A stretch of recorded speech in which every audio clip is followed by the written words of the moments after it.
ನಮಸ್ತೆ ಎಲ್ರಿಗೂ ಹೇಗಿದ್ರೆ ಎಲ್ಲರೂ ಚೆನ್ನಾಗಿದ್ರ ಅಂತ ಭಾವಿಸ್ತಾ welcome back to my Geetha Jai vlogs channel. ನಾನು ನಿಮ್ಮ ಸಂಗೀತ.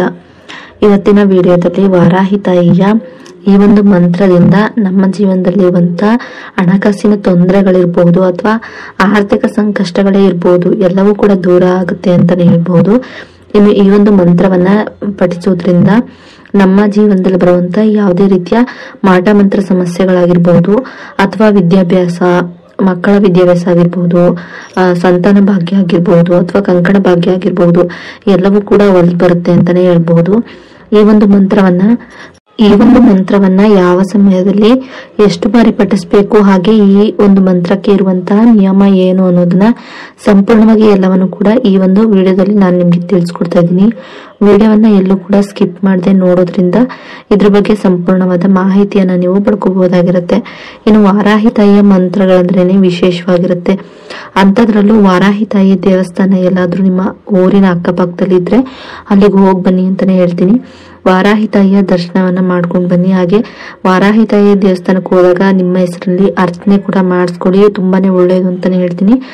ಯಾವುದೇ ಒಂದು ಪೂಜೆಯನ್ನ ಮಾಡ್ಬೇಕು ಅಂತ ಅಂದ್ರು, ವಾರಾಹಿ ತಾಯಿಯ ಪೂಜೆಗಳನ್ನ ಮಾಡ್ಬೇಕು, ವ್ರತ ಮಾಡ್ಬೇಕು ಅಂದ್ರೂ ಕೂಡ ನೀವು ಆ ವಾರಾಹಿ ತಾಯಿಯ ದೇವಸ್ಥಾನದಲ್ಲೂ ಕೂಡ ಮಾಡ್ಬೋದಾಗಿರುತ್ತೆ. ಮನೆಯಲ್ಲಿ ಮಾಡೋದಕ್ಕಾಗೋದಿಲ್ಲ ಅನ್ನೋರು ಕೂಡ ವಾರಾಹಿ ತಾಯಿಯ ದೇವಸ್ಥಾನದಲ್ಲಿ ಆ ಒಂದು ವ್ರತಗಳನ್ನ ಪೂಜೆಗಳನ್ನ ಮಾಡ್ಬೋದಾಗಿರುತ್ತೆ. ಇನ್ನು ವಾರಾಹಿ ತಾಯಿಗೆ ತುಂಬಾನೇ ಪ್ರಿಯವಾದ ದಿನಗಳು ಅಂದ್ರೆ ಪೌರ್ಣಮಿ, ಅಷ್ಟಮಿ ಮತ್ತೆ ಅಮಾವಾಸ್ಯೆ, ಹುಣ್ಣಿಮೆ ದಿನಗಳಂದು ತುಂಬಾನೇ ಇಷ್ಟ ಆಗುತ್ತೆ. ಹಾಗೂ ಪಂಚಮಿ ದಿನಗಳಂದು ತುಂಬಾನೇ ಇಷ್ಟ ಅಂತಾನೆ ಹೇಳ್ಬಹುದು. ಆ ಒಂದು ದಿನಗಳಲ್ಲಿ ನೀವು ಯಾವುದೇ ಒಂದು ರೀತಿಯ ವಾರಾಹಿ ತಾಯಿಯ ಪೂಜೆ ಅಥವಾ ವ್ರತವನ್ನ ಆರಂಭಿಸಬಹುದು ಅಥವಾ ಮಂತ್ರವನ್ನ ಪಠಿಸೋದಕ್ಕೂ ಕೂಡ ಪ್ರಾರಂಭಿಸಬಹುದು ಅಂತಾನೆ ಹೇಳ್ತೀನಿ. ಇನ್ನು ವಾರಾಹಿ ತಾಯಿಯ ಮಂತ್ರವನ್ನ ಪಠಿಸುವಾಗ ಮನಸ್ಸನ್ನ ಶಾಂತಿಯಾಗಿಟ್ಕೊಂಡು ನಿಮ್ಗೆ ಎಲ್ಲಿ ನಿಶಬ್ದವಾದ ಜಾಗ ಇರುತ್ತೆ ಅಲ್ಲಿ ಮನೆಯಲ್ಲಿ ದೇವರ ಮನೆ ಒಳಗಾದ್ರು ಅಥವಾ ನಿಮ್ಗೆ ಎಲ್ಲಿ ಪೀಸ್ಫುಲ್ ಅನ್ಸುತ್ತೆ ಆ ಒಂದು ಜಾಗದಲ್ಲಿ ಕುತ್ಕೊಂಡು ಈ ವಾರಾಹಿ ತಾಯಿಯ ಮಂತ್ರವನ್ನ ಪಠಿಸಿ ಅಂತಾನೆ ಹೇಳ್ತೀನಿ. ಹಾಗೆ ವಾರಾಹಿ ತಾಯಿಯ ಮಂತ್ರಗಳನ್ನ ಪಠಿಸೋದಕ್ ಮುಂಚೆ ನಿಮ್ ಕಷ್ಟಗಳೆಲ್ಲವನ್ನ ಒಂದ್ಸಲ ಹೇಳ್ಕೊಂಡು ಅದೆಲ್ಲವೂ ತೀರ್ ಹೋಗಿದೆ ಅನ್ನೋ ರೀತಿ ಪಾಸಿಟಿವ್ ಆಗಿ ಆಲ್ರೆಡಿ ಅದೆಲ್ಲಾ ಸಮಸ್ಯೆಗಳಿಂದ ಬಗೆಹರಿಸ್ಕೊಂಡು ನೀವು ಚೆನ್ನಾಗಿದ್ದೀರಾ, ಖುಷಿಯಾಗಿದ್ದೀರಾ, ಈ ರೀತಿಯಾಗಿ ಪಾಸಿಟಿವ್ ಆಗಿ ನೀವು ಕಲ್ಪನೆಯನ್ನ ಮಾಡ್ಕೊಂಡು ಹೇಳ್ಕೊಳ್ತಾ ನಂತರ ಈ ವಾರಾಹಿ ತಾಯಿಯ ಮಂತ್ರಗಳನ್ನ ಹೇಳ್ಕೊಳ್ತಾ ಬರೋದ್ರಿಂದ ನಿಮ್ ಜೀವನದಲ್ಲಿ ಸಾಕಷ್ಟು ಬದಲಾವಣೆಗಳನ್ನ ನೀವೇ ನೋಡ್ತೀರಾ ಅಂತಾನೆ ಹೇಳ್ಬಹುದು. ಯಾಕಂದ್ರೆ ವಾರಾಹಿ ತಾಯಿ ಅಂದ್ರೆ ತುಂಬಾನೇ ಪವರ್ಫುಲ್ ದೇವರು. ಯಾವುದೇ ಒಂದು ಒಳ್ಳೆ ಕೆಲಸ ಮಾಡ್ಬೇಕು ಅಂದ್ರೂ ಕೂಡ ವಾರಾಹಿ ತಾಯಿಯ ಅನುಗ್ರಹ ಬೇಕೇ ಬೇಕು. ಹಾಗೆ ವಾರಾಹಿ ತಾಯಿ ಅಂತಾನೆ ಎಲ್ಲ ಯಾವುದೇ ಒಂದು ದೇವಿಯ ಅನುಗ್ರಹ ಅಥವಾ ದೇವತೆಯ ಅನುಗ್ರಹ ಇರ್ಲೇಬೇಕಾಗುತ್ತೆ.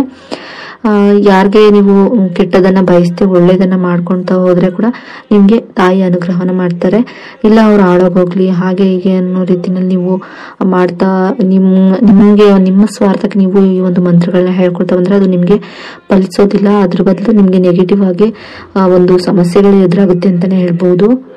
ಇನ್ನು ವಾರಾಹಿ ತಾಯಿಗೆ ರಾತ್ರಿ ಸಮಯ ತುಂಬಾನೇ ಮುಖ್ಯ ಆಗಿರುತ್ತೆ. ಆ ಒಂದು ಸಮಯದಲ್ಲಿ ನೀವು ವಾರಾಹಿ ತಾಯಿಯ ಮಂತ್ರಗಳನ್ನ ಪಠಿಸೋದ್ರಿಂದ ವಾರಾಹಿ ತಾಯಿಯ ಅನುಗ್ರಹ ನಿಮ್ಗೆ ಆಗುತ್ತೆ. ಅದರಲ್ಲೂ ಬ್ರಾಹ್ಮಿ ಮುಹೂರ್ತದಲ್ಲಿ ಅಂದ್ರೆ ಬೆಳಗಿನ ಜಾವ 3:15 6 ಗಂಟೆ ಒಳಗೆ ನೀವು ಆ ಒಂದು ಸಮಯದಲ್ಲಿ ನೀವು ವಾರಾಹಿ ತಾಯಿಯನ್ನ ಪೂಜೆ ಮಾಡೋದಾಗ್ಲಿ ಅಥವಾ ಮಂತ್ರಗಳ ಪಠಣೆ ಮಾಡೋದಾಗ್ಲಿ ಮಾಡೋದ್ರಿಂದ ಅತಿ ಬೇಗನೆ ಫಲಗಳು ಸಿದ್ಧಿಯಾಗುತ್ತೆ ಅಂತಾನೆ ಹೇಳ್ಬಹುದು. ಅಥವಾ ನೀವು ವಾರಾಹಿ ತಾಯಿ ಪೂಜೆ ಅಥವಾ ಮಂತ್ರಗಳನ್ನ ಬರೆಯೋದಕ್ಕೆ ಅಥವಾ ಚಾಂಟ್ ಮಾಡೋದಕ್ಕೆ ಮುಂಚೆ ಒಂದು 5 ರಿಂದ 15 ನಿಮಿಷನಾದ್ರೂ ನೀವು ಮೆಡಿಟೇಷನ್ ಮಾಡಿ ನಂತರ ಚಾಂಟ್ ಮಾಡಿ ಅಥವಾ ಪೂಜೆನ ಸ್ಟಾರ್ಟ್ ಮಾಡಿ ಅಂತಾನೆ ಹೇಳ್ತೀನಿ. ಯಾಕಂದ್ರೆ ಆ ಒಂದು ಸಮಯದಲ್ಲಿ ಕಾಸ್ಮಿಕ್ ಎನರ್ಜಿ ಅನ್ನೋದು ಹೆಚ್ಚಾಗಿ ಸಿಗೋದ್ರಿಂದ ನಾವು ಧ್ಯಾನ ಮಾಡೋದ್ರಿಂದ ನಮ್ಮ ಮೈಂಡ್ ಕೂಡ ಫ್ರೆಶ್ ಆಗುತ್ತೆ. ಹಾಗೆ ನಮಗೆ ಕಾಸ್ಮಿಕ್ ಎನರ್ಜಿ ಸಿಗೋದ್ರಿಂದ ನಮಗೆ ಪಾಸಿಟಿವ್ ಎನರ್ಜಿ ಜಾಸ್ತಿ ಆಗಿರುತ್ತೆ. ಹೈ ಎನರ್ಜಿ ನಮ್ಮ ದೇಹದಲ್ಲಿ ಇದ್ದಾಗ ನಾವು ಏನೇ ಒಂದು ಚಾಂಟ್ ಅನ್ನ ಮಾಡಿದ್ರು ಅಥವಾ ಏನೇ ಒಂದು ಪೂಜೆಯನ್ನ ವ್ರತವನ್ನ ಮಾಡಿದ್ರು ಕೂಡ ಅದು ಸಿದ್ಧಿ ಆಗುತ್ತೆ ಅಂತಾನೆ ಹೇಳ್ಬಹುದು. ಇದು ವಾರಾಹಿ ತಾಯಿಯ ಮಂತ್ರ ಬಂದು ಹೀಗಿರುತ್ತೆ. ಹಾಗೆ ವಾರಾಹಿ ತಾಯಿಯ ಮಂತ್ರವನ್ನ ಪಠಿಸೋರು ನಾನ್ ವೆಜ್ ಅನ್ನ ತಿಂದು ಪಠಿಸಬೇಡಿ. ಹಾಗೆ ಹೆಣ್ಮಕ್ಳಾಗಿದ್ರೆ ಮುಟ್ಟಾದಂತ ಸಮಯದಲ್ಲಿ ಪಠಿಸಬೇಡಿ ಅಂತಾನೆ ಹೇಳ್ತೀನಿ. ಈ ಒಂದು ಮಂತ್ರವನ್ನ 108 ಬಾರಿ ಅಥವಾ 21 ಬಾರಿ ಅಥವಾ 9 ಬಾರಿ 11 ಬಾರಿ ಈ ರೀತಿಯಾಗಿ ನಿಮ್ಗೆ ಎಷ್ಟು ಬಾರಿ ಪಠಿಸ್ಬೇಕು ಅನ್ಸುತ್ತೋ ಅಷ್ಟು ಬಾರಿ ಪಠಿಸಿ. ಅಥವಾ ಪಠಿಸೋಕ್ ಆಗೋದಿಲ್ಲ ಅನ್ನೋರು ಅಷ್ಟು ಬಾರಿ ನೀವು ಬುಕ್ ನಲ್ಲಿ ಬರಿಬೇಕಾಗತ್ತೆ. ಇನ್ನು ಆ ಮಂತ್ರ ಬಂದು ಹೀಗಿರುತ್ತೆ: ರೀಂ ವಾರಾಹಿ ವಿದ್ಮಹೆ ಚಾಮುಂಡಾಯ ಚ ಧೀಮಹಿ ತನ್ನೋ ವಾರಾಹಿ ಪ್ರಚೋದಯಾತ್. ರೀಂ ವಾರಾಹಿ ವಿದ್ಮಹೆ ಚಾಮುಂಡಾಯ ಚ ಧೀಮಹಿ ತನ್ನೋ ವಾರಾಹಿ ಪ್ರಚೋದಯಾತ್. ರೀಂ ವಾರಾಹಿ ವಿದ್ಮಹೆ ಚಾಮುಂಡಾಯ ಚ ಧೀಮಹಿ ತನ್ನೋ ವಾರಾಹಿ ಪ್ರಚೋದಯಾತ್. ರೀಂ ವಾರಾಹಿ ವಿದ್ಮಹೆ ಚಾಮುಂಡಾಯ ಚ ಧೀಮಹಿ ತನ್ನೋ ವಾರಾಹಿ ಪ್ರಚೋದಯಾತ್. ಈ ರೀತಿಯಾಗಿ ನೀವು ಮಾಡ್ಕೊಳ್ತಾ ಬರೋದ್ರಿಂದ ನಿಮ್ಮ ಜೀವನದಲ್ಲಿ ಪಾಸಿಟಿವ್ ಎನರ್ಜಿನ ನೀವೇ ನೋಡ್ತೀರಂತ ಹೇಳ್ತಾ, ಈ ಒಂದು ಮಾಹಿತಿ ನಿಮ್ಗೆ ಇಷ್ಟ ಆದ್ರೆ ಲೈಕ್ ಮಾಡಿ, ಶೇರ್ ಮಾಡಿ, ಕಮೆಂಟ್ ಕೂಡ ಮಾಡಿ.